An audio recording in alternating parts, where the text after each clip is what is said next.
First blood. Your middle tower is strong. You think Kunka knew I stole his rum?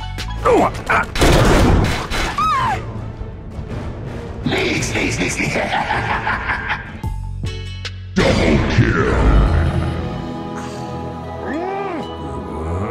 Hey, watch my head. Hey, little buddy, it's in the bag.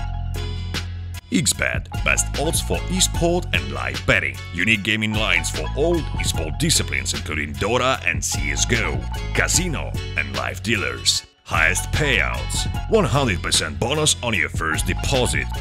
Everything's better with Scepter. Oh, yeah! Radiant victory.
XBet, best odds for esport and live betting. Unique gaming lines for all esport disciplines including Dota and CSGO, casino and live dealers. Highest payouts, 100% bonus on your first deposit.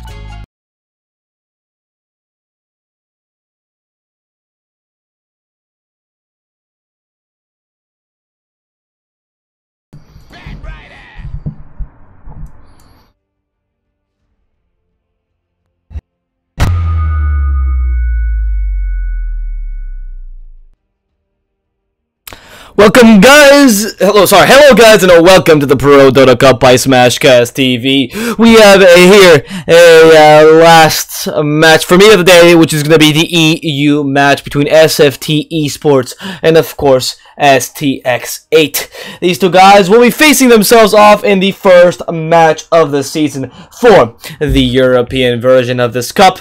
A first match that is promised to be very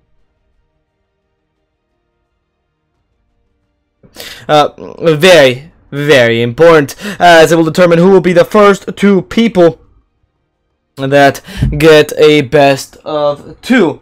Or best of 3, sorry, the first team to get a best of 3 win in the EU version of this tournament. I'm still very much in the SCA mentality. Of course, this tournament could not happen if it wasn't for XBet. It seems like, sorry guys, again, my mic volume seems to be adjusting itself. Let me give me just a quick second.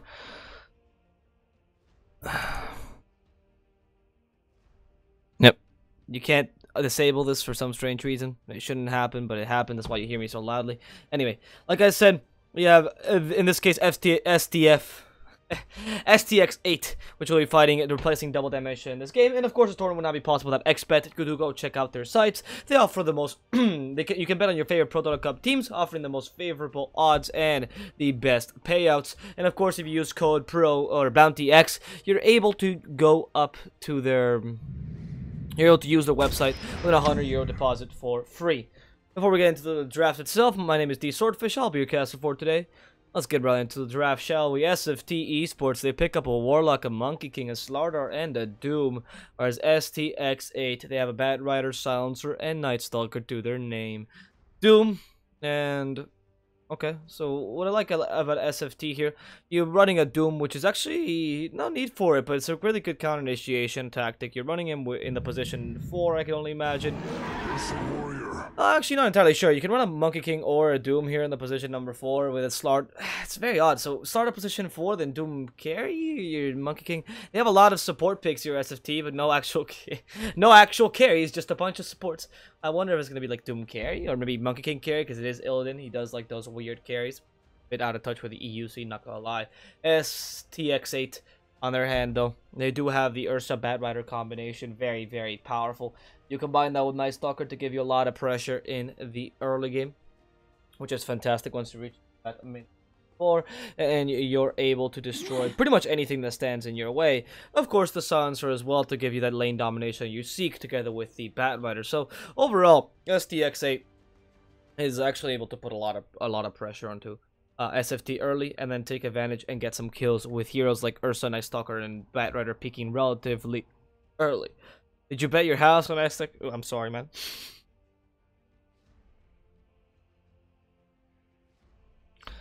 Oh, we'll see.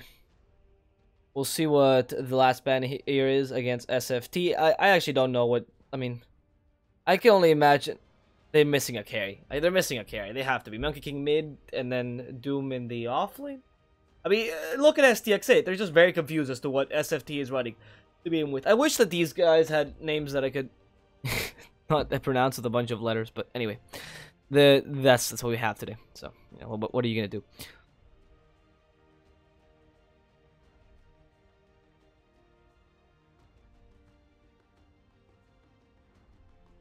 Now let's see. Let's see what they offer for that last pick, that last ban. Would you ban a mid laner, perhaps? A Necrophos ban? I guess it's a safe all-round pick. Ooh, Enchantress. Interesting last pick for them. Enchantress. I know this team should have Lolico in it, but apparently, like, I don't know if that's actually their real names, as this is a relatively new team. SFT pretty well known. That Enchantress pick, so position 3 Enchantress, I want to say. Actually, no. Position 2 Silencer? Yep, position 2 Silencer. Must be. With a position 5 Enchantress? Weaver for SFT. Alright, this is a very odd draft. Very odd draft. Let me just look up quickly, because since STX8 is new to this tournament, I wish I could make a bit better analysis, but I feel very lost today. So, right, so Golden Star is position 5, so that's position 5 Silencer. I love OK, GG well played is their position 2, meaning that is an Ursa carry, Bat Rider off lane, and Enchantress mid. Huh. Was not expecting that. Whereas that Weaver carry makes sense. You have the Slardar. Yeah, okay. The SFT team, I understand their picks much more. Odd Enchantress mid lane. I wonder, what are they expecting to get out of this one? We'll see very shortly. It is certainly an interesting draft.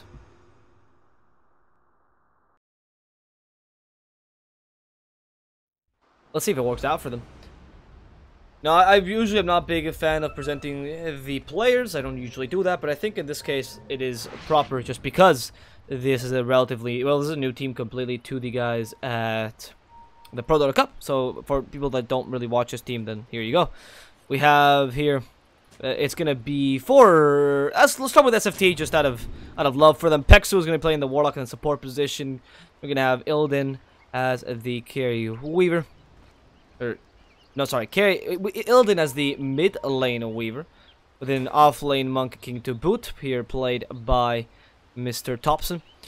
And the second support position, STX8 with the Slardar, and of course, finally, in the carry position, interestingly enough, it's going to be Nikwa as the Doom. Usually, Ilden, I believe, plays the carry and Nikwa in the mid lane, but they swap positions, I'm assuming, just because they're more comfortable with these heroes. We'll see. Anyway, for the enemy team, for STX8, the only known player here, Golden Star, known previously as Lolico, well, known player, yeah. In the position 5 silencer, we are going to have here on the Night Stalker, I can tell you, it's going to be Widjik. That's his official name. As the position 4, Shisui, as a Naruto fan, as the Ursa in the position 1K position. I love OKGG, well played, as the Enchantress in the mid lane. And finally in the off lane, a Bat Rider played by Nikaril. So even though it's his stand-in on most of these guys, they shouldn't be any stand-ins as far as we're concerned. These guys are the official players for this team. And yeah, I was not wrong. It's going to be a Weaver in the mid lane with Nikwa going bot.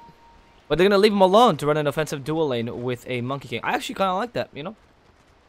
Offensive dual lane, even turn it into a tri-lane, yep.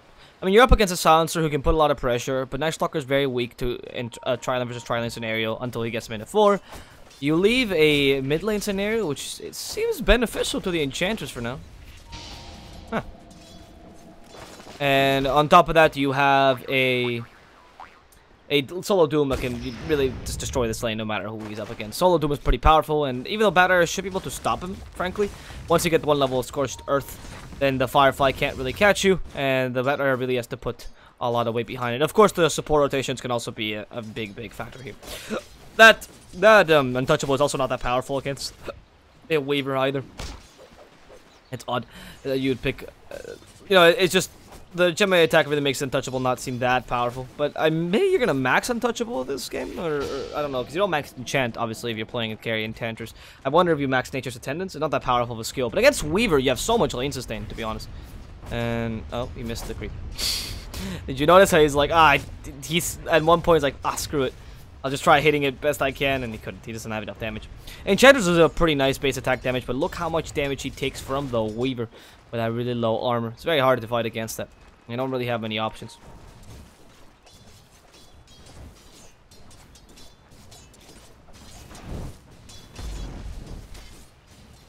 Now, Peksu is going to try to find Golden Star here in the top lane. There's an Arcane Curse onto 2, slowing them down, stopping the Slithering Crush from happening. So like I said, this tri-lane versus tri-lane, not big. There's not a big difference right now. The Night Stalker's will be weaker a bit later once he reaches level 2 or so. Once everyone reaches level 2, Night Stalker becomes quite weak because he only has 1 skill for being level 2, whereas Warlock has 2, and that's obviously explained. And I mean, the Monkey King can put a lot of pressure here. I don't know how good this is going to work for SFT though, in general. I don't know. The Enchantress Weaver matchup is beneficial to the Weaver once you get a couple levels, but at first it is going to be a bit hard for him. And it is impressive. I think I love GG well play is doing really well in this regard. Now, Bat Rider Doom is the one matchup that at first I kind of just shrugged off because I thought, oh, a couple levels of Scorched Earth, you're fine. But Nikaril, yeah, he can put a lot of pressure. Doom has a lot of HP, so he's okay with taking a lot of damage from the Firefly, as opposed to his low armor doesn't really hurt him against a Bat Rider with such a low base attack damage and mostly magical damage dealer, which means that Nikwa is only screwed up because he is a melee hero. SFT2 take a first blood here in the top lane against Shisui, force him against the trees. I was so bent on seeing what was happening between these two guys, and yeah. That ended up happening. Okay.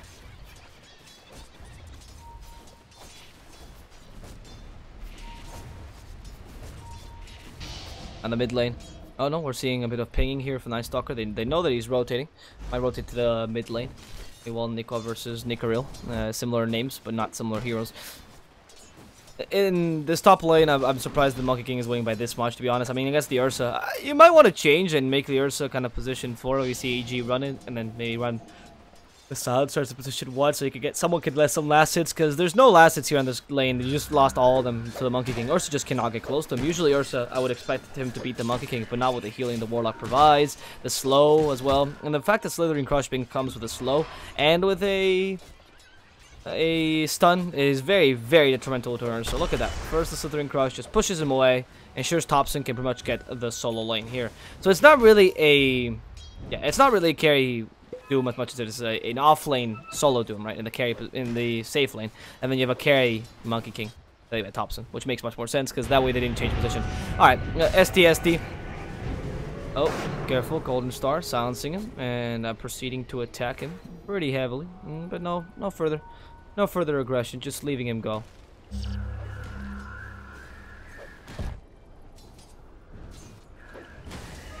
That's STSD. I mean, he himself now will be going for a Tranquils. And, oh, bottom lane. They want to kill Nico finally. It's already been at 4, so it's time for Night Stalker to start doing stuff. And he's only level 2. Not that big a deal. However, he might be able to kill the Doom. He can take advantage of Doom's low armor. He also has a Void, a couple stacks of sticky napalm, and he becomes a huge threat of death. Night Stalker's being really patient here. Really patient. You want to get a couple stacks now. They should be able to get him. With Void, body blocking, Scorched Earth already used. Where's the Void? Not used yet. Okay, they want to stop his TP. He does have one. They're preserving the Void for that very reason. Look at that, Nico. They don't let him TP in front of the Banner, but Banner will go down here against the tower. However, too many sticky napalm stacks ensure Nico does as well. And a flying Night Stalker does not go any faster as STST gets the kill. So that's going to be a great rotation by the Slaughter, ensuring it's a 2-for-1 trade. Thompson in the top lane, now being harassed by an Ursa. Monkey versus Bear. Even the Chinese Zodiac. There's no Bear because he just destroyed and ate the Monkey. No, okay. Peksu just trying to TP away. One more overpower. Gets it. No, 1 second off from actually just finishing him off. He could have just eaten him whole. As the Ursa usually does with a Warlock and his low armor hero. But was unable to get that in the end. Unfortunate. Still gonna run to this mid lane and try to find Thompson. Look at those furry swipe stacks going on. Oh, the primal, or sorry, a primal Boundless Strike. I keep calling it Primal Strike. No, Boundless Strike. He's still being followed by. Okay, hit him. You have Jingo Master. You gotta heal, Thompson. You gotta heal. And the Night Stalker's just gonna finish him off, and Golden Star as well. Too much pressure. I mean, he was just afraid of fighting against both of them. He did not have Boundless Strike to heal up, and he played a bit too aggressively early. Got punished for it. Now Golden Star Lolico is gonna be chased down, and then but Slaughter may a bit too dangerous, as he has to get healed up by the Warlock. In the end, another kill onto the Monkey King. Minute 6. And let's look at how the lanes are doing. The Enchantress destroying this mid lane. Destroying this mid lane against the Weaver. Much to the surprise of many people. Whereas the Ursa is losing his lane as well against the Monkey King. So it kind of evens out to be that. And the bottom lane, Nico versus Batrider. Nico should be beating him in terms of net worth because of the Devour. But, oh no, it's not. Actually, that's surprising. He has, the difference in last hit should not be that considerable. But it's only the Devour level 1. Bonus gold is not that big a deal. So it makes sense that it's not that important right now. Nico could have gone for a much greedier build, but he's had to go for Scorched Earth not to die, which I think is the right choice. Because Scorched Earth does give you enough sustain to really stop the Batrider Firefly from being too effective. Oh, you already forced a time lapse from Illidan SDR. That's... okay, look at all of OKGG. Well played, though. He is... I love this guy. That's the great name. He is putting so much damage onto Illidan, forcing time lapses early. Shikuchi, he's lucky there's no sentry here in the mid lane, because otherwise he could be in trouble. And now in the bottom lane, they find the Doom, they lasso him up, but he has so much HP, so tanky with that Scorched Earth. Tries to hold back up, he does have the Doom. Might want to counterattack this as STST runs in the middle of that Firefly. Not too bothered by it. Tries to get the Slithering Crush. Won't find it. Thompson now in the top lane fighting against an Ursa who's going to Furious Swipe him to death. Thompson now starting to get destroyed by Shisui's damage, who's starting to recover in this top lane. With his net worth still 500 away from the Monkey King, but getting a couple kills there and ensuring that that gap is closed little by little. Exactly as he would like it.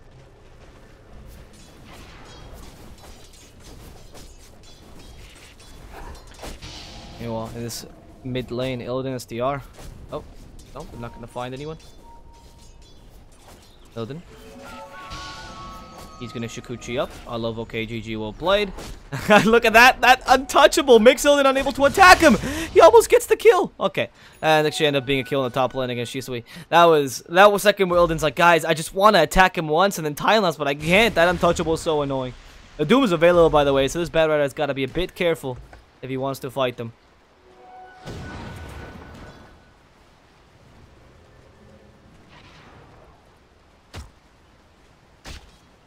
And... oh. No issue there. Alright, well, let's see. STST. Is Shisui gonna find him? They're not gonna put any more aggression. They have a couple illusions for the silencer, but they're not using them to harass too much. Again, they're just trying to get that recovery and the Ursa somehow, which makes sense, honestly. You can't rely only on your enchanters. I wonder if she's gonna go for Dragonlance, straight up Force Staff, or what's the idea? Hurricane Pike is just such a strong item on the enchant. It's ridiculous.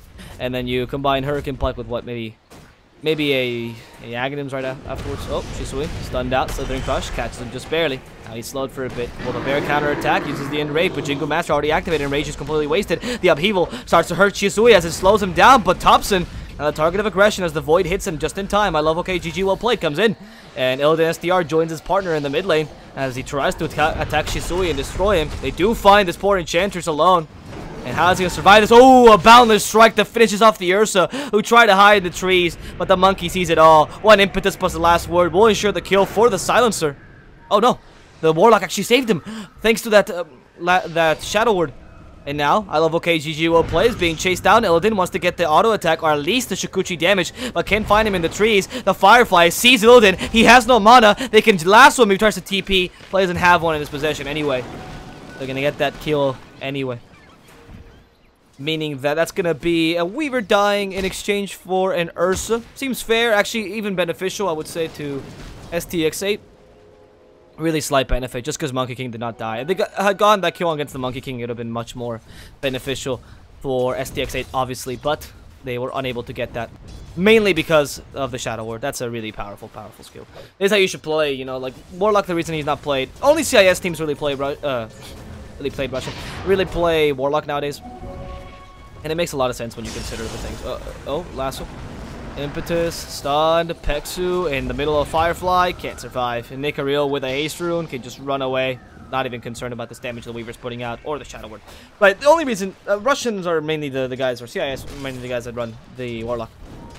Or mainly, predominantly CIS teams. And that's because they do put a lot of emphasis in the lanes, and they take a lot of aggression early game and a lot of rotations, much more. If you watch Virtus Pro play compared to someone like Liquid, for example, you can see how much rotations they do in the early game. Even though Liquid is really good at winning the early game, it's a different style of play. So Warlock does benefit you a lot from putting all that early aggression, trying to win the lanes in a very, you know, aggressive, punishing aggression all the time way of playing. And in that way, Warlock is very good for these kind of engagements, you know. He's not particularly that great at 3 versus 3 engagements, though, and he's not good against Trilance, but he's fine when you run him in a dual lane with the Monkey King. Yeah, so, oh, it's going to be Rod of Athos first for this Enchanters. You know what? I kind of like the Hurricane Pike more than the Rod of Athos, even though I think Rod is fine, especially against the Weaver. I actually like it quite a lot. You don't stop the time lapse. The Monkey King can still, you know, stun you and whatnot within the Rod of Athos route, so it's not that great of a spell, or that great of an ability. And even though it does give you a lot of HP, Dragonlance also does that. Shisui. They see him with the amplified damage, but they can't kill him. Thompson being healed up by the Shadow Ward. They're not gonna try to kill him. In fact, they're gonna go for Night Stalker instead here, and he might lose his life. Nope. Goes nighttime, tries to run away, flies, but is unsuccessful. As Shisui, now chased down by the Weaver, has the one hit of Swarm if he needs it. It's gonna just go down to the tower to get Shisui. No enrage on Shisui. Takes the bug off, but the real bug is still harassing you from behind. Ends up taking the bear. And they get the kill that everyone wanted there. A very, very important kill.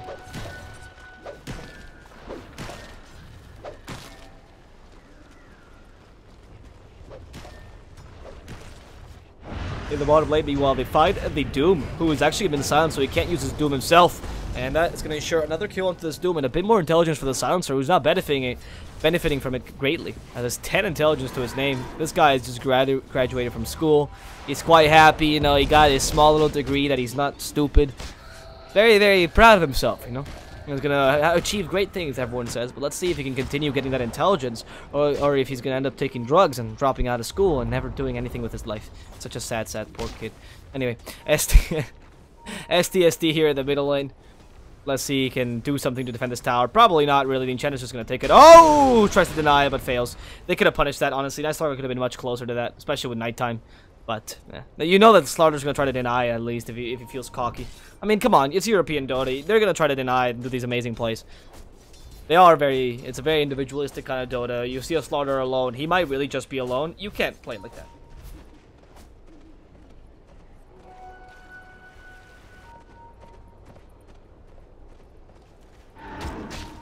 Now, in the top lane, STSD sees Shisui. How's he going to attack him? Amplify damage into Shisui. He's really perfectly fine. Peksu though, they hit him and they use the Warlock ultimate. He's been silenced, but they can still get the kill with the impetus. Now the Night Stalker trying to run away, but the Swarm will ensure this finishes off. Yeah, bye-bye Night Stalker. That Swarm deals way too much damage. They even get a kill onto Golden Star as well, but Golden Star did get the extra intelligence out of it, so he is going to do great things with his life. Getting a bit smarter every day. A bit smarter.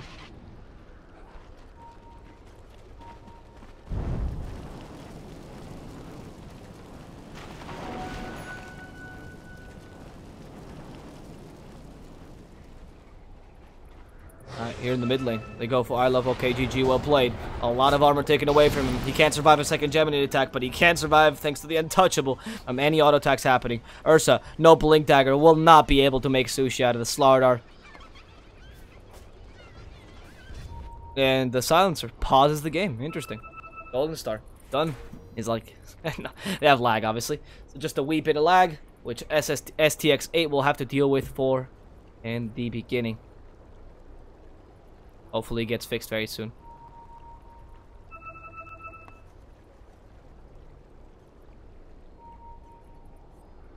Rod of Atos is almost complete on this Enchantress. 15 minutes in. We'll see how effective that item is. It's interesting because he actually was running double Null Talisman, double Bracer, and he didn't even have the Bracers on him, which is odd. Usually you're not used to seeing that because Enchantress does require a lot of strength early on in the game. That Rod of Atos will give him a huge strength boost. He has a 5 armor, which is also okay. That's why I kind of like the Dragonlance a bit more, because it does give you a bit more armor, which, I mean, Enchantress strength kit is terrible. Yes, 1.3. Oh, it actually got improved. It used to be 1.0. But she also has a pretty bad agility game, so she doesn't get that much armor anyway, so getting a bit extra armor from the Dragonlance is also fantastic. I'm assuming she's still going to go for the Hurricane Pike into the Axe. It's also maybe a bit surprising they shouldn't go for the Midas at all. Maybe it's a bit too greedy, though. I think with Hurricane Pike and Rod of Atos, you're pretty much set, so you want to get those core items soon. Now Slaughter, he's been cooked up. The Flame Break to push him back. Impetus starts hitting, and a look at Slaughter go down. More intelligence for Lolico, as he starts to really ramp up in terms of potential this game. He's actually been playing full position 5, as the Night Stalker buys, well, I guess more items than he does, because he has boots. And Urn, I suppose. Yeah, Urn is really what makes the difference here. At this point, I really would want to see Silencer with a 4-staff at the very least. Going for that 4-staff early on. He's going to go for Tranquils, of course, then into 4-staff Hurricane Pike. And with just 4-staff, just 2 Hurricane Pikes, you're able to defend the high ground very easily. It's not like they have great high ground siege or great late game. It's okay. It's better than Ursa, but it's not that much better than an Enchantress and a Silencer. So, with double Hurricane Pike, you can really put a lot of pressure into Monkey King, for example. Or even a Weaver, just being able to just send all these attacks onto him. Oh, Rod of Atos stops the Doom. Where are you going to go now? Where's the Crippling Fear? They have to silence him. The Doom comes out. Silence was a bit too late, and of course that aggression has to stop. Great usage there of Nature's Attendance, but of course losing that impetus damage means they can't really get the kill. Crippling Fear barely cost you anything, and it could have been used with the utmost efficiency there. Seems like he was playing a bit too greedily there.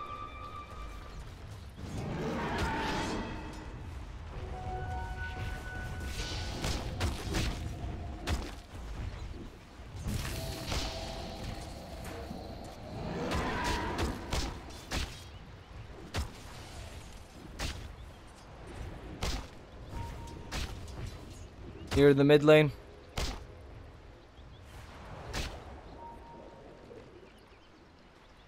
Ursa just cleaning up house a bit, trying to get that Blink Dagger as soon as he can. He is pretty far off in terms of this farm. We see Batrider. This is the European Batrider. I suppose we're going to call him that. This is Chinese Batrider, European Batrider.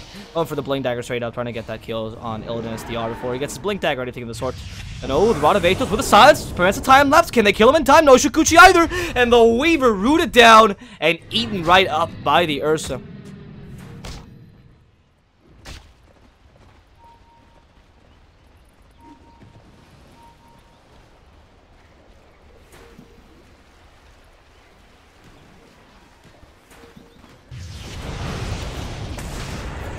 Okay, now the Slaughter gets killed off by STX8.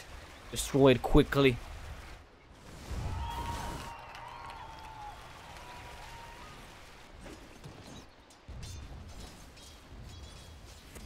And Nicaril with a Blink Dagger. Oh, also the Flaming Lasso. Nope, does not find the Doom.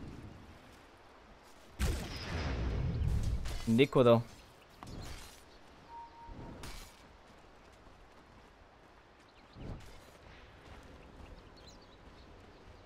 Let's see. You can still blink on him. I'm not entirely sure if he wants to commit this. He does have that lasso, and there's two people coming in, joining him. There it is. Lasso, stunned out, carries the Doom away. Impetus with Rod of Atos. There's no Doom on him this time, so Nikwa has no way to get out of this alive. They even use the Crippling Fear for safety purposes. Ensure no Scorched Earth. Oh, actually, he did use the Scorched Earth, so just wasted that. That's pretty big deal, huh? Using the Scorched Earth so early. And that's when you come back, you don't have the Scorched Earth ready. It's a pretty long cooldown spell, so you can take advantage of that.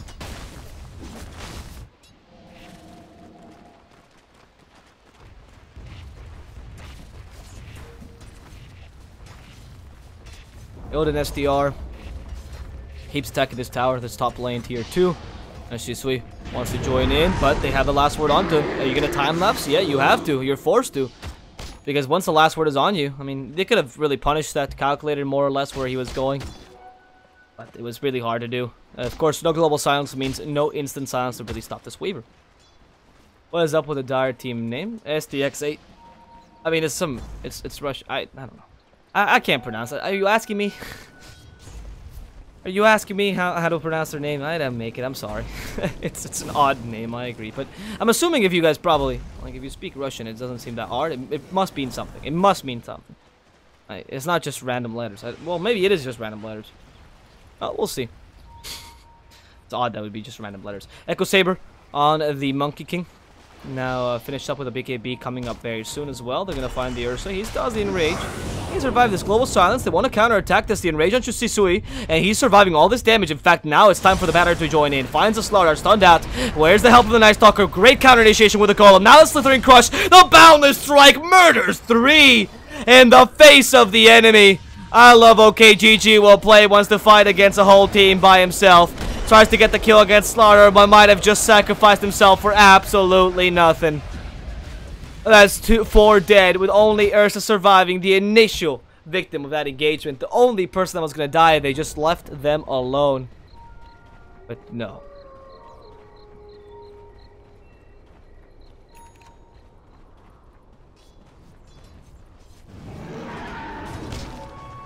The Basher onto Shisui.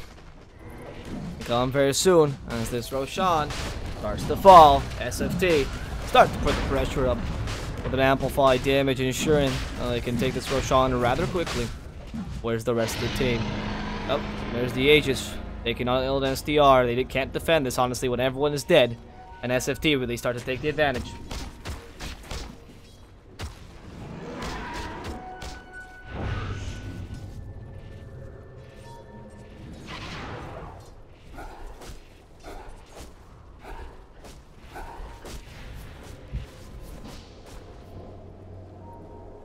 And okay, Night Stalker, what's happening here? Why are you taking the rune from the enemy team? Yeah, never steal, man. Did you not learn from Goldilocks and the 3 bears? You steal, you get killed. Literally, that's actually the original story. So that just happens. Unfortunate that was the choice that he decided to go for. You know, go for rune as opposed to your life.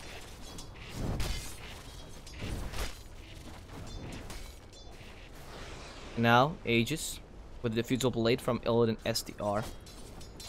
Good stuff.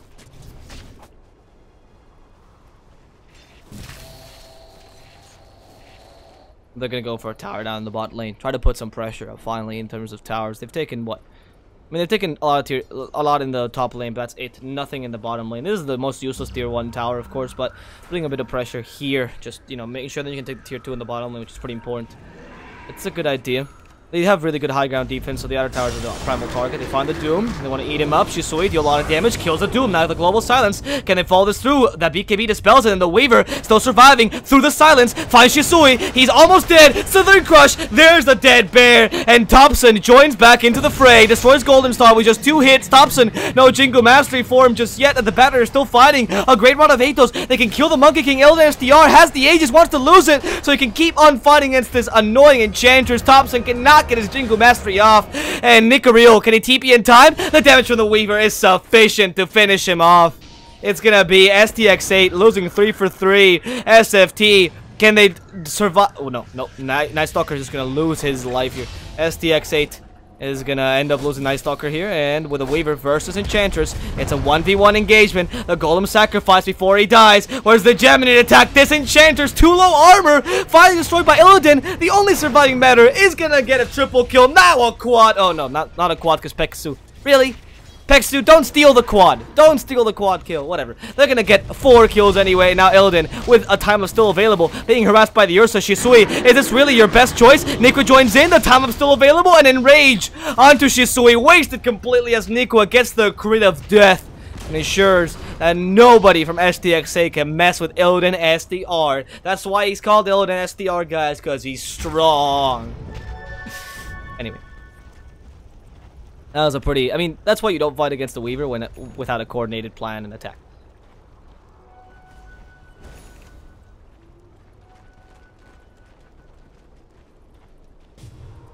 I don't know what it stands for either. I know it stands for SF...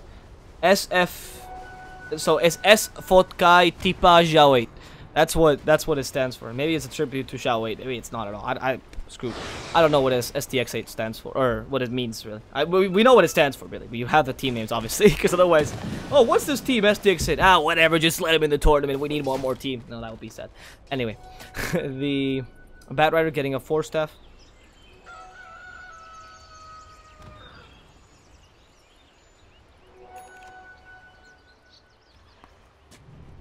Who is his name?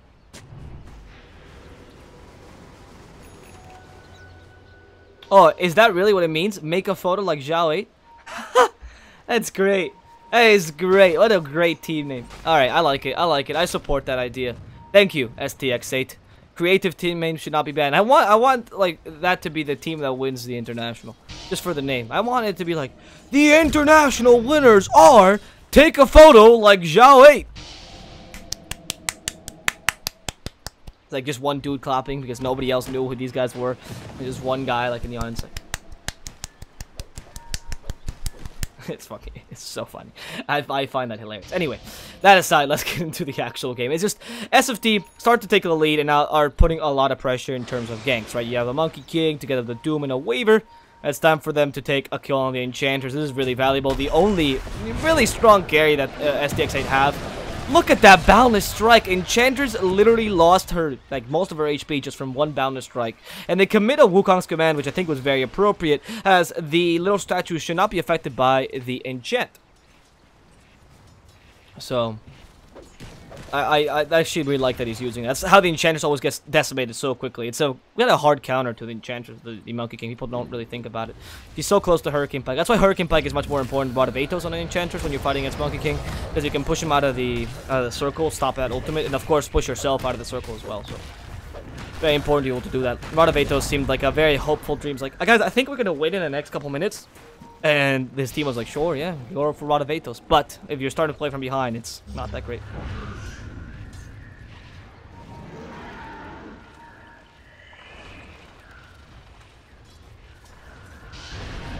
Yeah, Illidan. That's what his name is, Illidan. Yeah. Not Aladdin. Nobody said Aladdin, man. Very different pronunciations in English. Aladdin, not Illidan. Yeah. Thank you. Illidan SDR. Illidan. Yeah. So just so you get that idea into your head. Solar Crest onto the Slaughter, by the way, is going to be his next item. I like more the Mobility Slaughter, to be honest, 4-staff. But I think it's a bit of an overkill to get amplified damage Solar Crest and then the Swarm. But I guess, I mean, if you're committing to that physical damage strat anyway. Monkey King also benefits a lot from the physical armor. Is he going himself for Heaven's Halberd? Interesting. Okay. Heaven's Halberd I don't mind actually at all. It's really strong against the Ursa to stop the Enrage from being effective. Can be very good against the Enchantress, actually. as 5 seconds now without being able to attack, because she is a ranged hero. Oof, that takes away most of your damage in a team fight, because you're meant to burst down. A second that someone stops you from bursting down people, you just become like a little, you know, like a creep user, like a Chen in the middle of the fray. It's not great.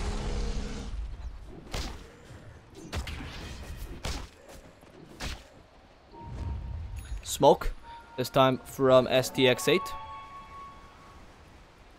Let's see if they can get one kill or two.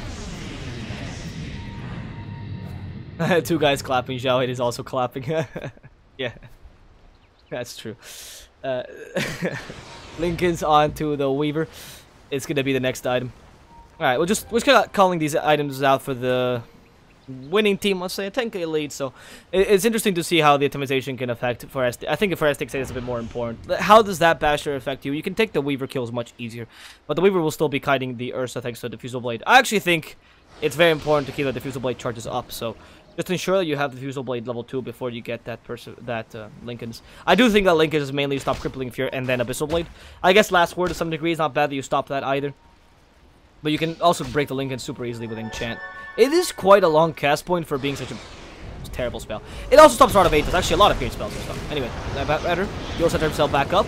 But he's going to fall into a bunch of monkeys. And you know what happens? Oh, God. As the creator of Shin-Chan would happen. Distasteful joke. SFT will be able to wreck this poor Bat Rider. As Illidan SDR continues to push this tower down. Now with the help of the Jingu Mastery, add some damage, but of course the tower has backdoor protection. They don't care about it.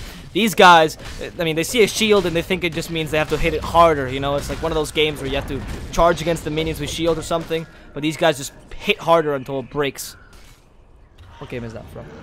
Witcher? Maybe Witcher. Anyway. Illidan SDR.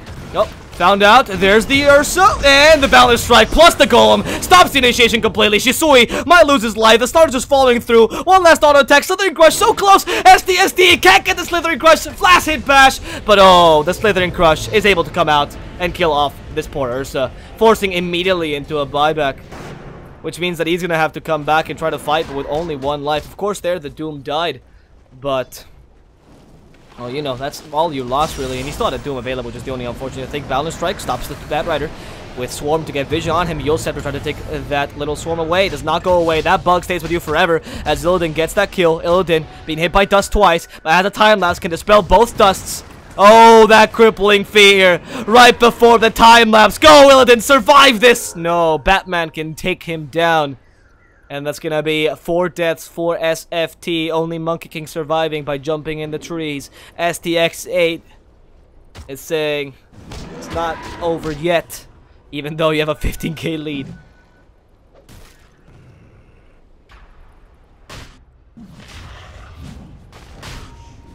And now they're gonna start attacking this Roshan. Let's actually talk about the Enchantress pick. I don't think we've talked too much about it. What's the reasoning behind the Enchantress pick?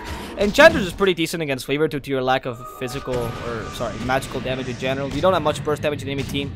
Actually quite good against everything that they have. The sustained damage from Warlock, for example, or the low amount of damage from Slardar in general, Slithering Crush, it's not that big a deal. Really helps the Enchantress. The amplified damage is stopped by her Untouchable. I like the idea of Enchantress. I just think the atomization was a bad idea. You also offer a lot of burst damage for a team that is probably looking for a mid game in the draft, mid to late game. Mid game really, because you do have some nice ways to take advantage of those kind of snowball picks and whatnot. There's a lot of reasons why the Enchantress was picked up here, but it really isn't a bad pick as much as it seems. It's been doing pretty well. It's a very safe, also mid lane pick. I guess it's not the most orthodox thing, but trying to analyze why they picked it, because it's not the most common thing in the world. Anyway, STST, they find Night Stalker, they stun him out. Night Stalker, careful, and the Ursa finds STST with the silence. No, that's just Night Stalker committing suicide with a Balance Strike, stopping the Ursa right in his tracks as the Monkey King proceeds to attack him. The Weaver wants to join the fray. There's still that ultimate, but not using it just yet as Shisui eats the cheese, forcing the cheese already out of him. Golden Star can use Global Silence without the mana. As STST finds the Ursa, he's going to lose the cheese and the Aegis in this engagement at the very least. They go for Nicaril first, has no Aegis, so they can kill him once. Now they can kill the Ursa once again. And let's see if they can kill him twice as well. Those golems just joining in for no reason. That Ursa will lose his life. That was the Enchanted Golems, by the way, in case you guys were wondering. Complete destruction of... And with this, SFT can finally take a tower in the top lane, as they took one in the bottom lane as well. They're not considering the shrines, they're just going for those racks. STXT, ooh, so close from killing the Enchantress. So close. She's also great at defending high ground, theoretically, but not with Illidan joining in. Look at the BKB. Now there's no more untouchable for you. The Enchantress cannot last against Illidan SDR. And now it's time for them to take the range racks as well. Oh, there's the dust. Illidan surviving for now. STXT, there's the Hurricane Pike. He's been silenced. Last word will trigger as well, so he's gonna go down. The Doom does find the Enchantress. Is it Doom with the Aghanims? No, it's not. So she still has the Untouchable with the Monkey King ultimate. Can they kill her in time? She runs out of the circle. Hippity scop and skippity hop as Nicaril with 3 stacks of Jingo Mastery on him finally triggers on the Monkey King. The Enchantress fighting with all her might, but she already wasted a buyback. She can't let this be a dieback. They took one set of racks, and they can't lose more. The Night Stalker stopped with the Infernal Blade. They want to kill Nikwa, at least get some sort of counter kill. And the Ursa in the bottom lane fighting against the Warlock alone. But Illidan says, let's see if you fight against someone from your size. The Monkey joins the fray, and the Heaven's Hammer stops the Ursa from putting out any pain. It's gonna be the guys from SFT. Yet again, putting the pressure against these racks, taking one set already, and they want to take another one. The Rod of Atos, what does it do but stop the Monkey King for just a couple seconds, 2 seconds of nothing, as the Enchantress is lacking the damage. Golden Star will lose his life against the Weaver. He needs to use his BKB, but he doesn't have a time-lapse just yet. He's gonna have to sacrifice himself to the gods of the Enchantress, only for a kill on the Silencer. They do take 2 lanes of racks, though, as a result. It does seem like STX8 are against the ropes. It's round number 4, and they're starting to get tired. Conor McGregor cannot last against Mayweather anymore in this matchup. And it's going to be the Ursa starting to get very tired, losing that net worth, falling behind. I wonder what he's going to do to get back in the game. You can't find farm, you can't find kills, you can't defend the high ground with your Enchantress being nullified. And the Enchantress, who now is going to go for a Lincoln to try to prevent the Doom from coming out. I can only imagine. To amplify damage, I guess it also stops. It's not bad.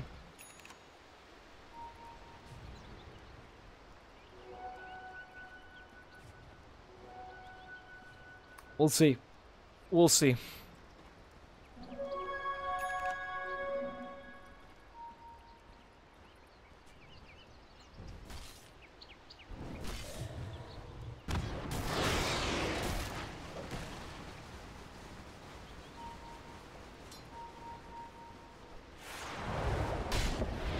Oh, this Shadow Word. Oh, Peksu also helping out.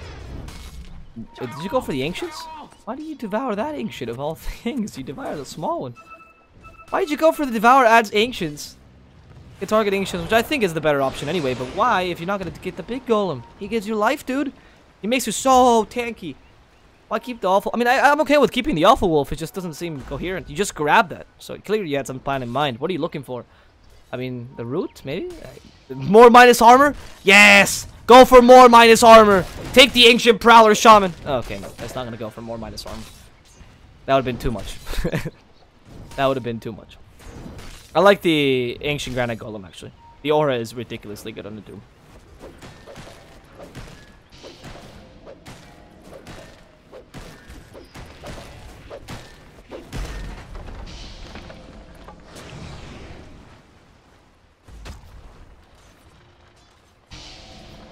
Now, Illidan in the mid lane, putting a bit of pressure.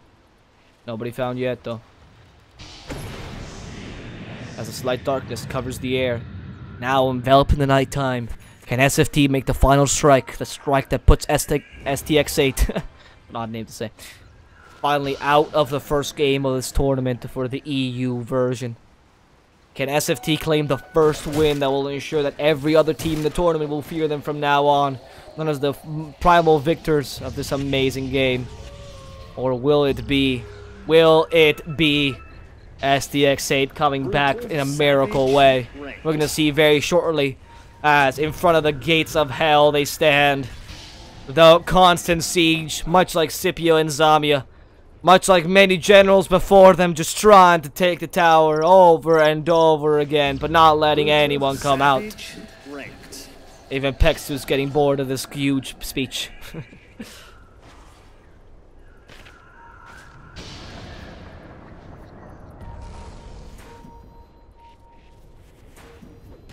And now Thompson starts to hit this tower. The siege continues. Nico gets the mute perfect against the enchanters. That's the doom they wanted. The BKB. They gotta kill the enchanters immediately. The golem is dropped, and the Earth is fighting versus 4. How are you supposed to win this? You don't. The GG will played comes out, and STX8 will give up their 5 heroes and the game.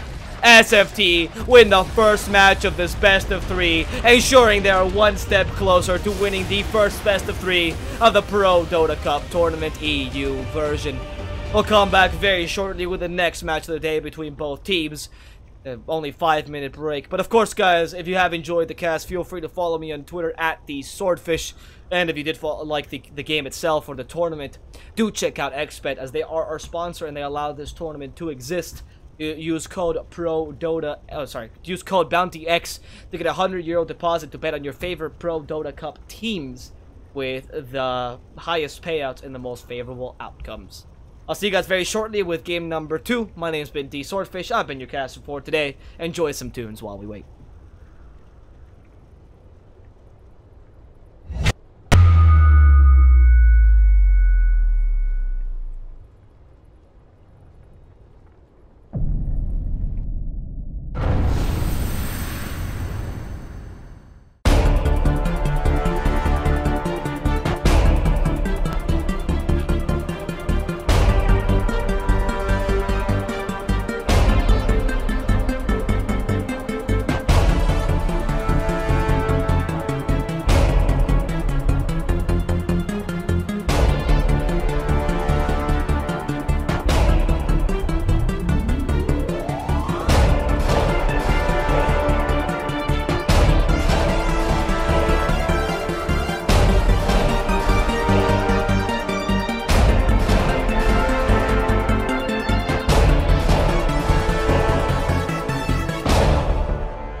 First blood.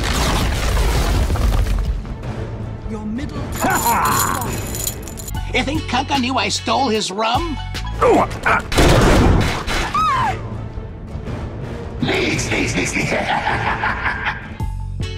Double kill. Hey, watch my head. Hey, little buddy, it's in the bag. XBET, best odds for esport and live betting. Unique gaming lines for all esport disciplines including Dota and CSGO, casino and live dealers. Highest payouts, 100% bonus on your first deposit. Everything's better with Scepter. Oh, yeah! Radiant victory.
XBET, best odds for esport and live betting. Unique gaming lines for all esport disciplines including Dota and CSGO, casino and live dealers. Highest payouts, 100% bonus on your first deposit.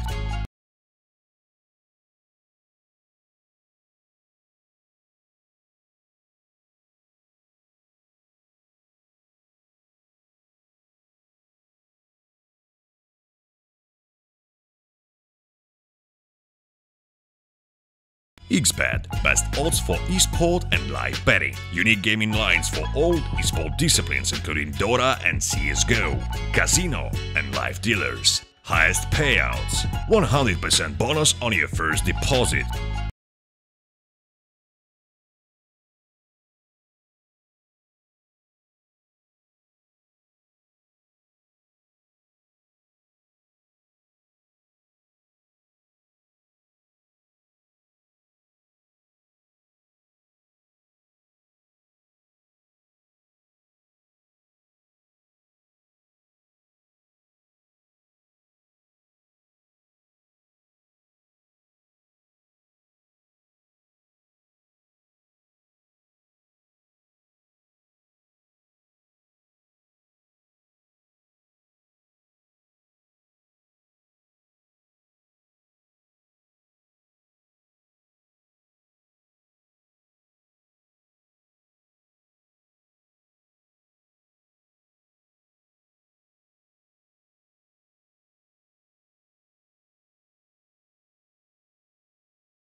Hello guys and welcome to the Prodota Cup by Smashcast TV. I just saw that banner. That is the funniest. It's just half of Zhao 8's face. I had to pause this because I was laughing so hard because it's just Zhao 8's face is like kind of in the wind. Why? Why is that? I mean, it's great. Alright, Prodota Cup by Smashcast TV. We are here in a beautiful matchup.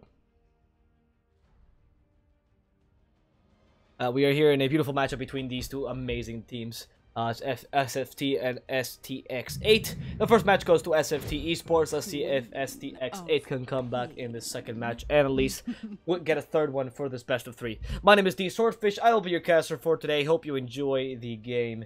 And of course, this game is sponsored, or this tournament is sponsored by XBet, our beautiful sponsors that allow this tournament to exist and to be possible.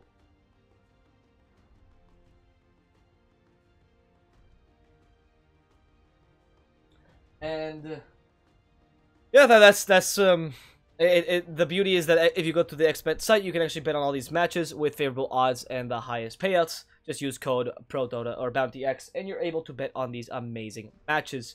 So do check those out. That said, my name is D Swordfish. I will be your caster for today. Let's get right into the draft. Monkey King, Bane, Doom, Clockwork, Queen of Pain, Slaughter, Silencer, and Night Stalker. Again, going for the Silencer pick. I mean, I think it's Lolico's best hero. I've only ever seen him play Silencer.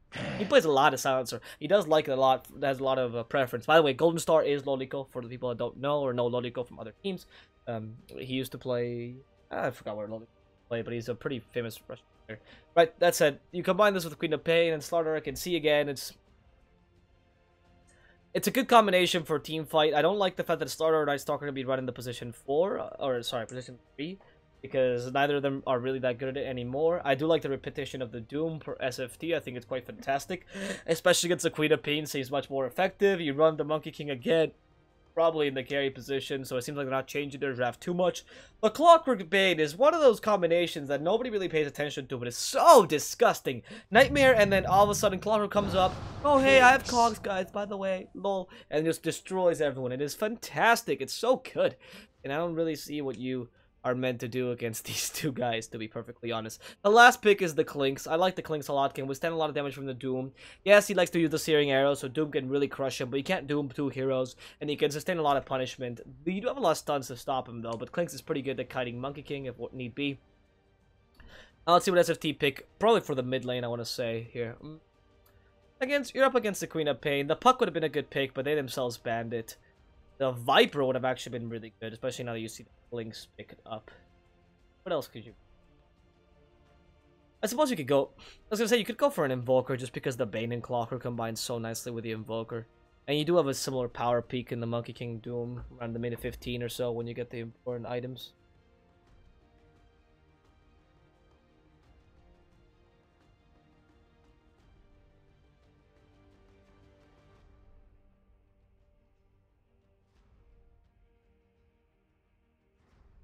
We'll see. We'll see what SFT go for. One of the things, I guess a good tanky mid laner like a DK, for example, is also pretty good. I'm a big fan of the DK, though, so I feel like I'm a little biased towards that. You can run an OD, for example. The Astral Imprisonment can be really strong to stop the Clinks when he's middle strafe. Actually, OD is pretty good here with the draft they're running, because OD Bane or OD Clockwork. And no, they're going to run a Phantom Lancer. Ooh, actually, so you can go the complete different route, right? Instead of going a hero that can just withstand the Clockwork, or the Clink, sorry, go for a hero that just can't be stopped. It's a way to dispel the amplified damage, which I love. The silence is not that effective against someone that naturally builds up the Manta style anyway. Ooh, it's gonna be support Doom and carry Clockwork. Or not carry, Offlane Clockwork. I'm not against that. Anyway, Illidan, so he's not going to be killed by the Clinks whatsoever, because he can just, again, overwhelm him with the amount of illusions you can have. The Mana Burn is actually very, very strong against the Clinks, who usually gets that later first. Now you might want to get Orchid, or, I mean, I guess the Soul Ring build is still up, if you want to do that, because there's no other way. You need to have some mana on the Clinks to be able to deal damage, and Phantom Lancer can really take that away. The Queen of Pain is okay against Phantom Lancer, but not when the Doom is backing him up. And of course, you have a lot of heroes to give you space anyway, so he can be the main carry in your team. I actually very much like doing.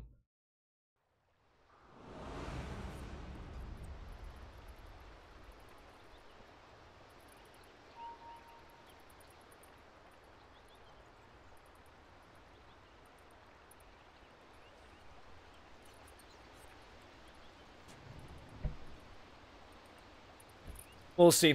SFT versus STX8. The match has already started, and we'll see how this goes. I kind of want to go for STX8 because I do like the Clinks pick. I think it's a bit more creative, and I do like the minus armor strat they're running with the Slaughter Clinks. Very effective. But they don't take advantage of the Slaughter too much in this matchup. You don't take advantage of the extra amplify or the vision amplify damage gives you. I don't know if you know. Oh no, does he know there's a ward here? Like he's standing right next to it. It's very odd. So it should be a good strategy, but I do love this Phantom Lancer. He's fantastic against Queen of Pain in the mid lane because you actually force her to go for a 0-2-3 build as opposed to the 1-1. I mean, I've seen 1-1-3 build or 2. Rarely do you put 2 points in Shadow Strike against someone who can dispel with a simple doppelganger. You can also dispel the amplified damage Searns easily, and the 2 silencers are very weak against something like, well, the Modest style. In fact, you need stuns for this Phantom Lancer, and they have none of those, right? Except for the Slardar. So they have a lot of ways to really take advantage of Phantom Lancer. On top of that, you have a Bane who you're gonna have a lot of potential because the only thing that globally silences him is, well, is the global silence. Otherwise, you need to get him with some sort of area stun, which they only have one of, and that's the Slardars. If Bane can position himself properly, you might waste a very valuable stun on a hero that does not. You don't need to stun. The Enfeeble can also be very, very powerful against someone like the Clinks, for example, at high levels as you stop his damage from coming out, and he depends completely on searing arrows to do damage. Overall, I really do like it. Actually, I think it's quite fantastic. But we'll see.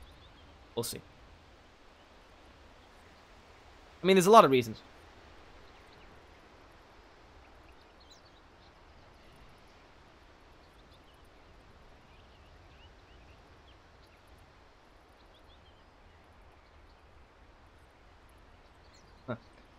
There's a lot of reasons which I kind of want to support those people.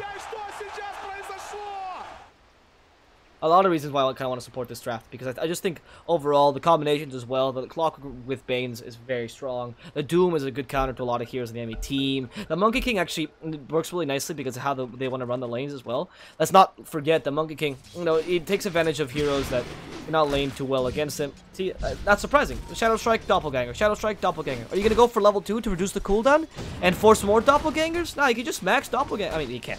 But you can go for 2 points of Doppelganger, skip that Phantom Rush completely, put it to level 2. That means a 12-second cooldown spell versus 20-second cooldown spell. Honestly, yeah, it's not that great. The only issue is they can't kill Pexu. Pexu is in a difficult position here. Bane is not that great at harassing the mid lane as one would like. You know, you're gonna have the dual mid lane with the Brain Sap. He needs a couple more levels to really take advantage of this. In a dual lane, Bane does not get that many levels, but I guess it's better off than being alone. You're also forcing a Slaughter versus Monkey King alone, and I completely forgot about this.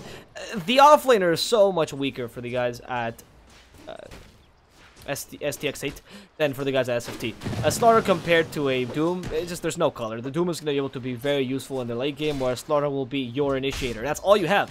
Whereas the enemy team has 2 initiators in the form of supports, which are still very powerful.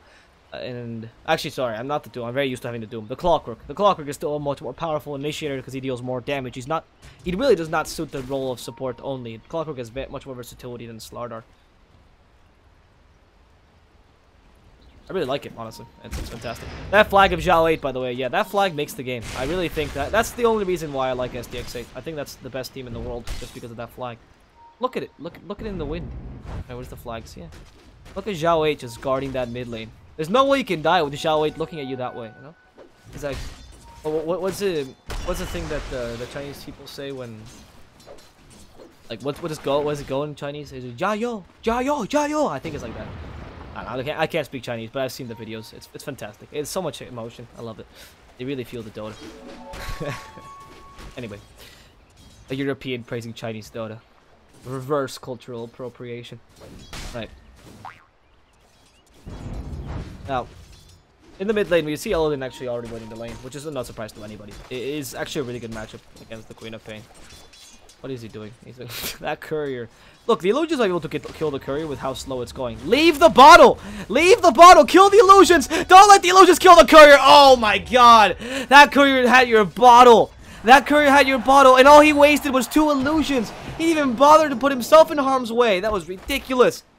Leave the bottle. Give it to the... I mean, I guess they would have just destroyed the bottle. Give it to Illidan. Once you see the illusions coming up to him, he should have just changed his plan of attack. Also, that bird is fat. Oh, okay, he was...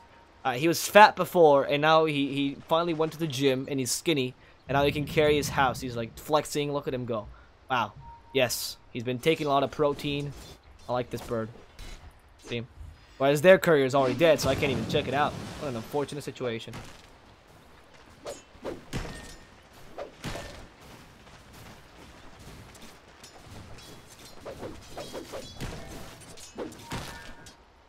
Now let's see. The top lane, STX8.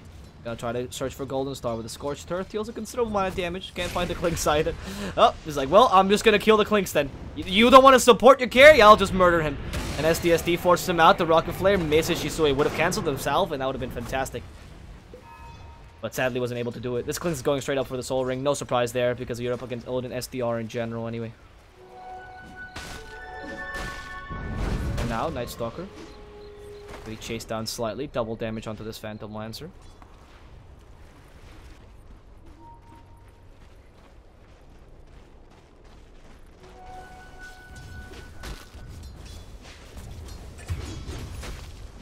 As we see a kill on the top lane against Nikwa, and now we see STXD. Being left alone. Last word onto him. Will trigger. He's been silenced. Only 2 more hits will do the trick, and it's gonna be the Klings getting the double kill. Fantastic. A lot of damage already happening. I mean, I'm not entirely sure what they're expecting here. As the Doom is just really weak against the Clinks in general with his low armor, so if you leave him alone, you just can't. You have to just back away immediately. Good thing is that at least, even though they are losing their lane technically, well, they're not really losing their lane, because 29 lasts between both of them is equal to the Clinks' 31 almost. Ooh, that Balance Strike could have almost murdered the Slardar. But this Monkey King is doing much, much better in this bottom lane than Slardar is, or the Clinks is in general, so this Monkey King is going to be a very relevant hero as the game progresses. I think that's an important factor to take into consideration as well. And Nikwa actually does get a kill in the top lane against Shisui again. I'm trying to set up something, and because of this, this is just ruining the game. It's just ruining the camera movement. This setup is taking ages. I'm sorry, guys. This is one thing that's not completely right with the stream.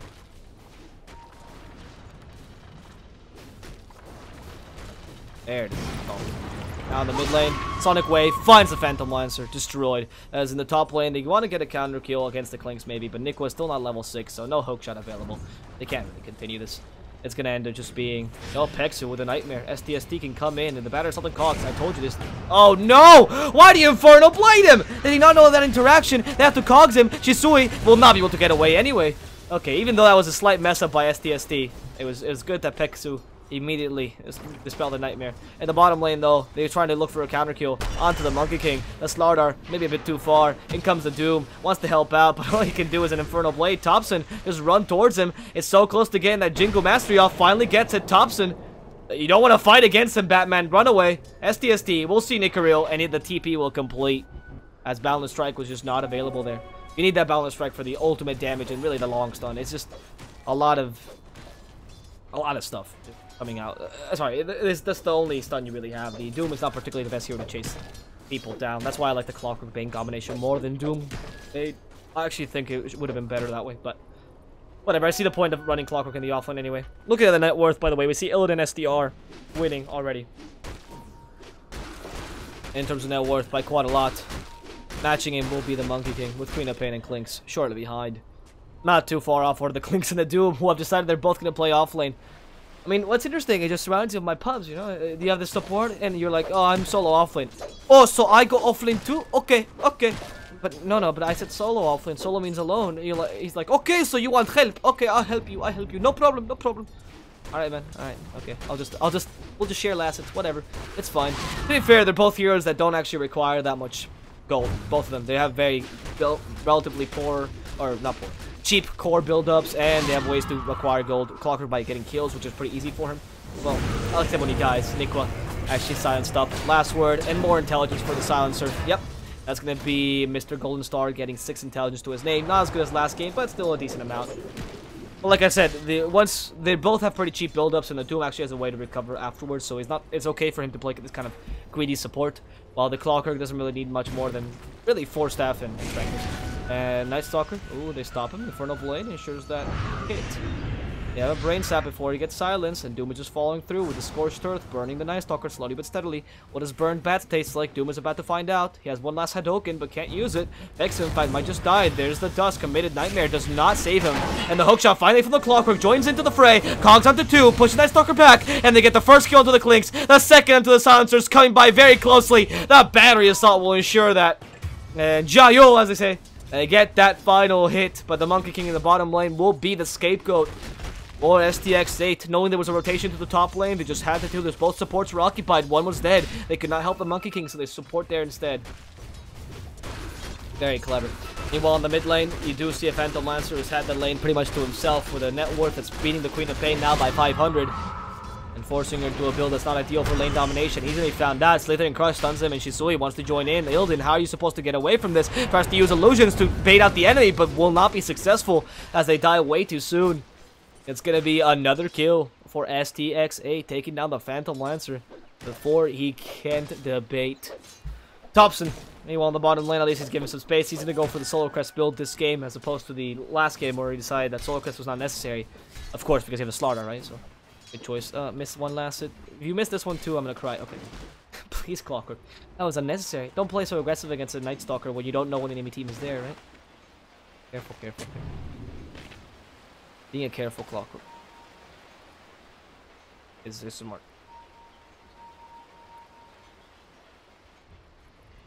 STST. Oh, Shisui. Sees him. Follows him through. What's STST gonna do? Lynx is invisible. Hang out behind him. Medallion of Courage to his name. Gonna go for the cheap man's clinks. Cheap man's clinks. Poor man's clinks. Yeah, not cheap man's. Oh, the Doom. Silenced and killed. And now the Clockwork, the next target of aggression. They can find him. They have enough slows. The Clockwork trying to use the tree for vision, but Night Stalker just smells his ass till he dies. Like a proper loyal dog, ensuring that the kill happens. A hound with the face of a bat. And with that, a couple more kills going the way of SFT. We're starting to get... Sorry, going the way of STX8. We're starting to get a bit of a lead, finally. Well, they should, really.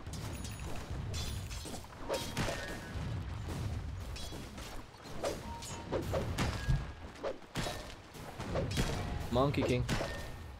In that siege creep. Then those hits in. Boom, boom. I just love the sound it makes. Is the PL? Is he being flanked here by Golden Star? Oh, Illidan takes the tower down. Doom. He's been silenced. Clink's following through. He has a Doom. Has to use it. Nightmare's not the Night Stalker. Sonic Wave only hits the Pain. And the Pain's been silenced but still alive. The Doom hits the Queen of Pain as Phantom Lancer joins in. All the illusions falling through. And the muted up Queen of Pain will be going down. Will you? Illidan SDR says to Night Stalker as he follows him down to the shrine. The shrine is activated, but the damn healing is not enough as the damage is too far. The healing is done. And Night Stalker is as well. The Slaughter joins in. Tries to kill Nikwa, but he just can't find that last smash, which ensures the kill. Nikaril now being the last victim, at least of Illidan's SDR rampage. He tries to flatten him out, get some flatfish out of this game. And he says to Shisui, he got the wrong illusion. He got the wrong Phantom Lancer. And that's going to be Illidan destroying the Klings, who played too aggressively and ended up paying for the price. Night Stalker, careful, gets the kill against Pain, but the illusion swarming the enemy team. His Phantom Lancer still not done. He continues with the aggression as STST finally joins. Hadouken hits too. They find Golden Star. Last word will stop. Nope, it will not, as Doppelganger dispels the damage completely. And Night Stalker attempts to fly away, and the Hadouken snipes him right in his face. A fantastic play there by SFT, ensuring that there's a force to be reckoned with. In the name of Illidan STR, minute 12 is net worth soaring above everyone else, 5,800 gold with 80 last hits, while Thompson himself decides to do the same thing in the bottom lane by pushing a tower. He's gonna be punished for being so cocky. Tries to take a tower down and is not successful in doing so.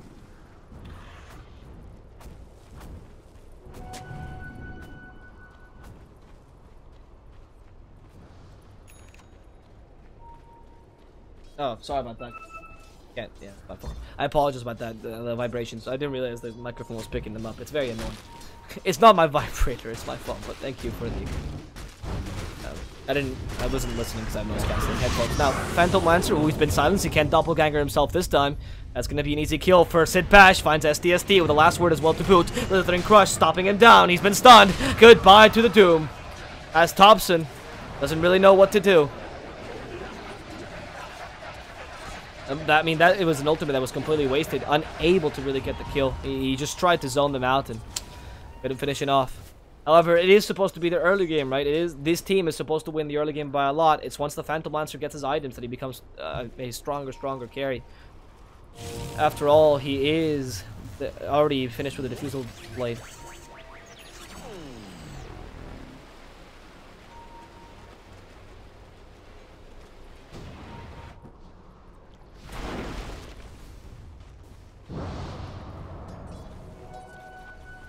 Now Shisui. Careful. A slaughter. Oh. Fine. A lot of damage. Last word. Yeah, he can't actually dispel that. STST, though, does get the Doom off onto the perfect target, the Queen of Pain. Can they kill her with the Rocket Flare, adding some damage? The Fiend Scrape also finding her, but they deny her. Right last second. Lilico. Master play. Slaughter stop down. The hookshot now stopping Lilico. Punishing for doing that. But Shisui will not be so lucky. He will lose his life to Thompson or Nikwa, allowing Nikwa to get a kill as Thompson gets a double kill. Solar Crest finally in hand.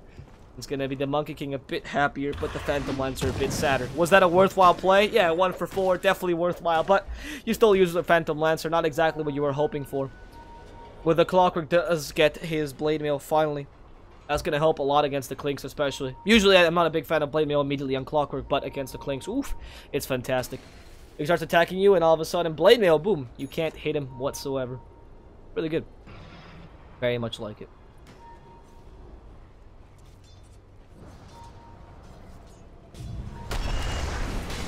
Now in the mid lane, they find the Doom. Out goes his armor, maybe his life as well. The Mana Stalker continues to silence stuff, and the Doom will die.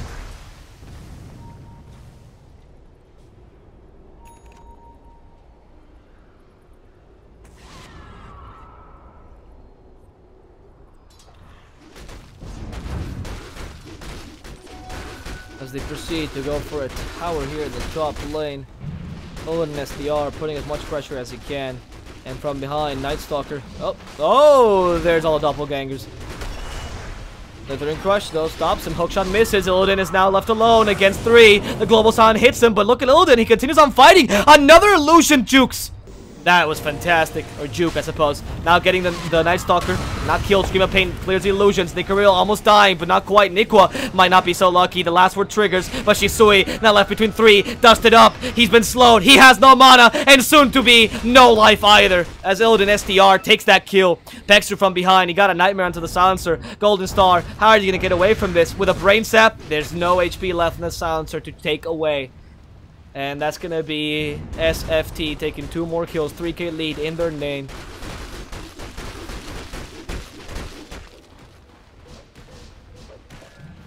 So Illidan takes a top tower, tier 1, that goes their way.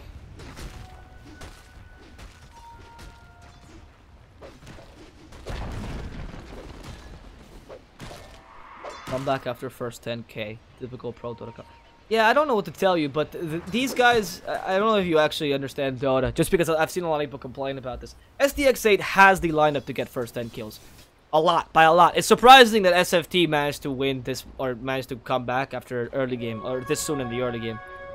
STX8 has the lineup to get the first 10 kills, by far. I mean, with the Night Stalker, a Clinks, and a Queen of Pain, I'm surprised they took him that long to get first 10 kills. So, I don't know what to tell you, man. I know what you're trying to imply, a bunch of people, but it's just not there. You're just seeing things where they're not, because STX8 has a much more aggressive lineup, much better early game. It's what happens when you bet for something that's not what Dota's meant to be. If I go for late game, you know what?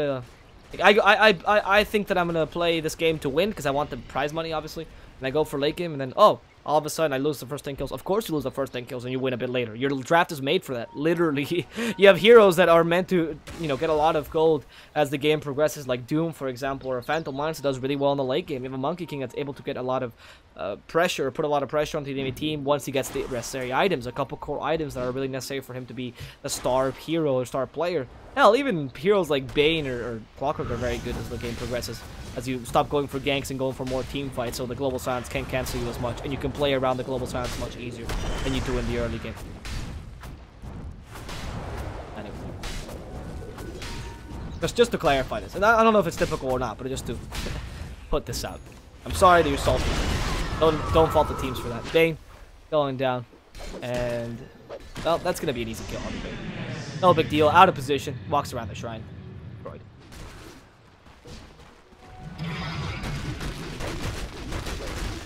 In the top lane, they go for a tower. A tower that will go down soon to SFTe's damage. They have a good amount of tower pushing, so it's not a problem.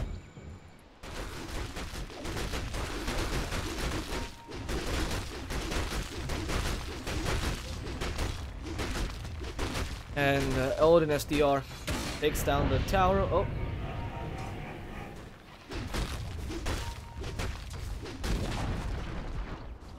Tower taken down, as in the bottom lane. Illidan himself, or sorry, Shisui himself takes that bottom tower.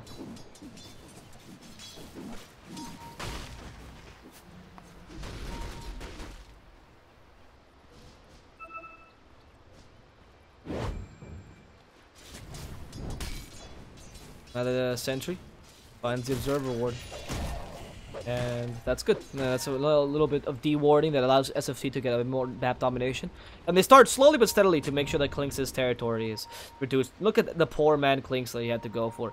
Blade Mail, goddamn medallion, that's not what you're hoping for. Boundless Strike hits him, Dust as well, but ooh, Dust actually just missed, barely. It must have been barely out of range. That's unfortunate for them. They could have easily killed him.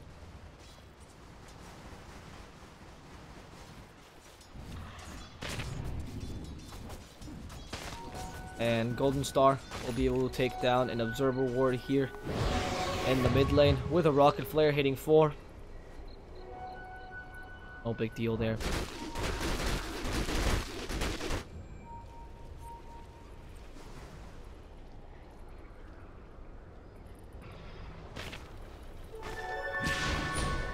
Here is Nicaril. They join. They take Roshan down. Isui. Yeah, that's a lot of damage putting up to the Roshan. They're sure to take it with double damage. As SFT decided to just push this tower up in the top lane. I don't think they know the Roshan's being taken anyway.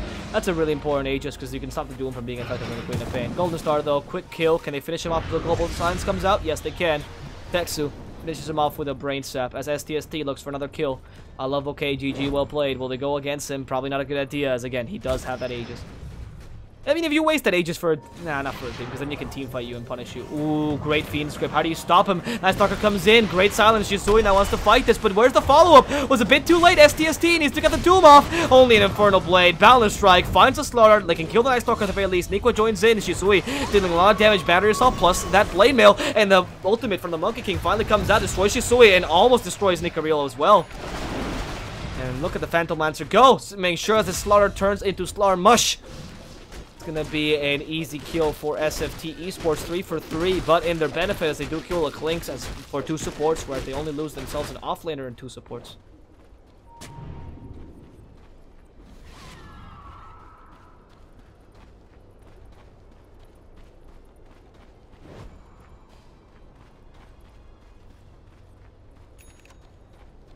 Thank you, Stock Dip and Lockbox. You guys are the ideal viewers. I wanna get your comments, just put them up. I wanna get your comments and put them up on my wall. And whenever some viewers like just goes and says dumb stuff, I just wanna be like, you should call Stock Dip and Lockbox. They'll teach you how to beat. They'll teach you how to bet. Anyway, how to be a nice, coherent viewer. That's aside. I have a lot of appreciation for them. It really adds to the game. So, Illidan SDR. He's gonna be himself grabbing a Manta style very shortly. I think, yeah. Okay, that's gonna be a Manta. That's gonna be a Lotus Orb. Yeah, Lotus Orb for Doom. Okay. He does like this build, or last game SFT went for the same build, even though it was Nikla playing the Doom, so I think they just valued the Lotus Orb of the Doom a lot. And first added Lotus Orb. Oh well, we'll see. However, the clock is ticking. It's a ticking time bomb lineup that STX8 ran, because the late game for them is really not that powerful compared to any team. Even if Sansa gets a bunch of intelligence, the passive game just benefits STXT much more. And the best part about this is that you see a Phantom Lancer and Monkey King who are still more farmed. You really would like to be crushing them at this point in the game, and you're not. It doesn't really matter the Clockwork or the Doom are falling behind because they don't need to get those items. Like I said, their core is pretty cheap. They're going to get utility somehow anyway, with the Doom especially getting that Devour up. But the Monkey King and Phantom Monster will keep themselves back up, and the Slaughter and Night Stalker do like to stay on top of the game with some items. Like, for example, Aghanims would be great on Night Stalker. He does rely on getting a lot of utility because he himself loses utility as the game goes on, so he's pretty much just a set of items. Okay, Monkey King, they don't see him actually. He's gonna unveil the smoke. You know what, they didn't think about the smoke, is it was kind of blind, and oh, they're gonna find the Doom. Alright, that's for the smoke. I mean, I guess it's 24 minutes in. Oh, he might be able to survive this. I was gonna say. For a smoke, 20 minutes in, 24 minutes in, I guess it's okay because it's not too late in the game, but it's really just a Doom you're killing. It's not that big. There are better heroes to use a smoke on, for sure.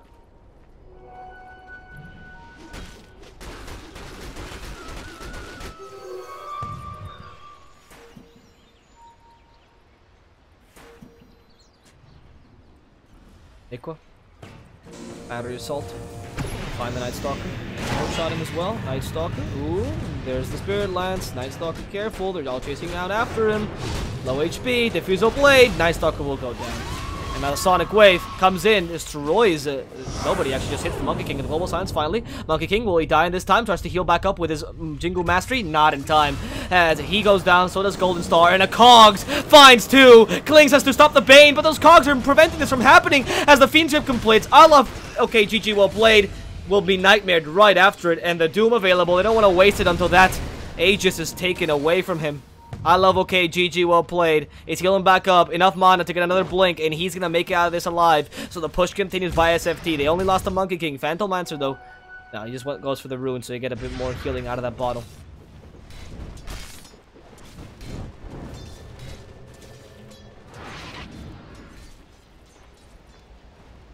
They do take, I mean, they do pretty well there. Put a lot of pressure, it's not bad. As now the Phantom Lancer continues in the bottom lane to just put as much push as he can. Pressure from SFT.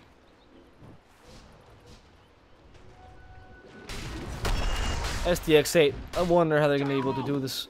Oh, there's the Monkey King coming in. He channels. Is he able to take some of these creeps? Just a bit of push.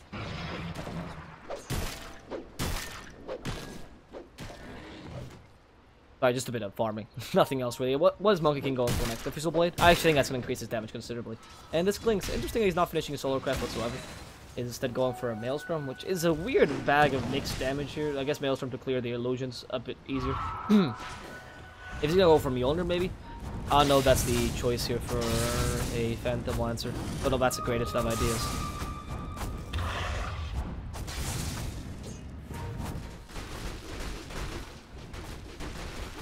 Now let's see. Queen of Pain sees a bunch of illusions. Which one's the real one? Oh wow. Illidan has some amazing reflexes sometimes. You know, everyone like makes fun of this player, but he's has some impressive reflexes. He's got Monta style as well, so goodbye to your silence being so effective as before. And now it's obvious which one's the real one. Doppelgangers again. Who's the real one? You can't really tell. And Lotus Orb on the illusion. Ooh. Brutal, savage. Ooh, that's next level tactics, you know. Is the illusion the real one? Another doppelganger? Can you do Lotus Orb as well? Look at him go. The Phantom Lancer. Trying to put a bit of pressure, but they read him like a book. This time they know which one's the real one, but he dispels it immediately. Lotus Orb stops the silence from being effective onto him. Illidan can continue fighting this. Decides to go for the tower instead.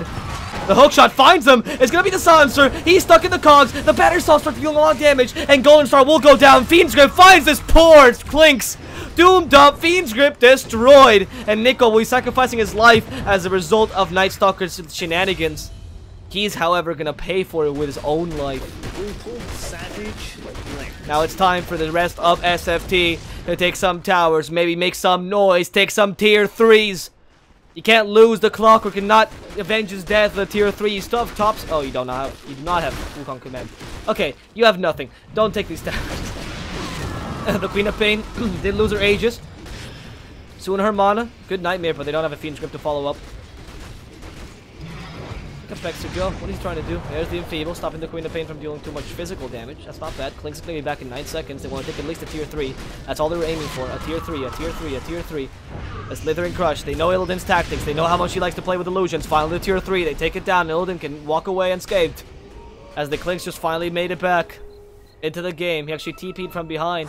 Tries to take a creep. Wants to get a kill before anyone walks away. The Queen of Pain goes against Illidan. Places the wisest of choices. Vexer from behind. Illidan still fighting this. You need to get away from this, Illidan. The Klinks join the hookshot. Now stopping the Queen of Pain. She's down. Illidan prevents the damage with another doppelganger using illusion tactics. They find the poor Night Stalker and they continue fighting this. Thompson on top of his game. Shisui stuck in the cogs. Subsequently destroyed. And Nicaril without any mana. Where are you going, buddy? Flattens the fish. Proceeds to make him into sushi.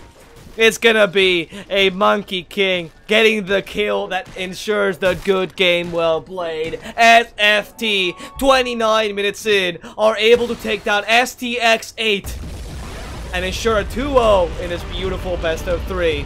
With that, guys, we settled the first game of the Prodota Cup EU tournament, which I had the pleasure of casting. Thank you for watching the game, and of course, thank you for following the Prodota Cup. My name's been SFTe-Sports. I have been your caster for today. Hope you enjoyed the cast, of course, and hope you enjoyed the games itself. If you did enjoy the game, check out XBet and use code BOUNTYX to get an €100 deposit for free. In addition to, of course, having the betting on your favorite Prodota Cup matches with favorable odds and the best outcomes. And of course, without further ado, allow me to, I guess, say goodbye, you know. Where I'm gonna be off for the day. Joe will be taking on from now on. If you did enjoy the casting, though, do check out my Twitter at @TheSwordfish, where you can follow me, or write me messages, or DM me, or send me your dick pics. I don't care. Whatever you want to do, just go check it out. And of course, I'm always open to criticism. If there's something you didn't like or whatever, feel free to just tell me, right? Open to improve. That's it, guys. I'll see you guys tomorrow with some more Prodota Cup. Hope you enjoyed, and until next time.